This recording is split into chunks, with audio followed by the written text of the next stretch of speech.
What's up guys, Howdish here with Planet Destiny, and today the Iron Banner has returned to Destiny and will run until next weekly reset on 13th of December. So we'll start out with the first class item. We have an Intellect Discipline roll with increased upgrade rate for auto rifles, and then a Discipline Strength roll with increased upgrade rate for pulse rifles. The first helm has an Intellect Discipline roll with bonuses of Ashes to Assets, Angel of Mercy, and Infusion.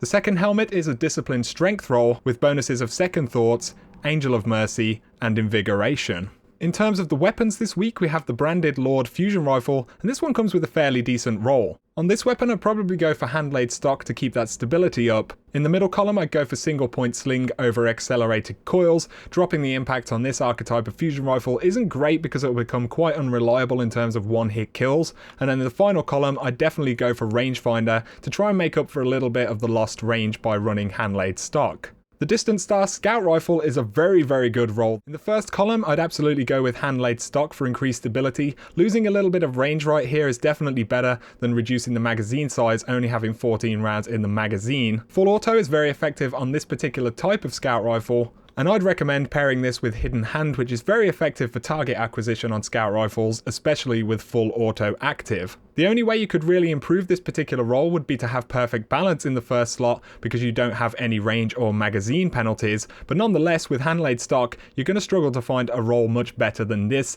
It's borderline, if not a god roll. As far as a few tips for Rift go, firstly, try to play with a team if possible. It really helps having some communication in this kind of game mode. There's nothing wrong with playing solo, but if you're having a hard time, maybe consider looking for some players to group up with on DestinyLFG.net. It can really make for a better experience having a group to play with.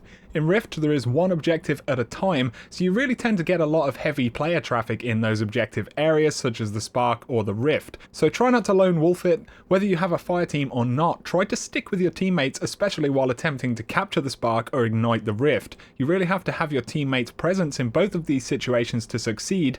9 times out of 10, trying to capture the Spark alone won't end very well, and the same can be said while running for the Rift. Teamwork, or at least trying to stick with your team, will certainly yield the best results. Yes, sometimes you'll get bad teammates, and in those kind of situations, as much as you may want to win, just play for you. Try to enjoy the game, and remember that you could always be graced with that god roll Distance Star at the end of the match. But anyway guys, that about sums up this week's Iron Banner. Let us know in the comments what weapons or rolls you'll be grinding for. If you've enjoyed the video, feel free to check out my channel, but for now, have a great time in the Iron Banner.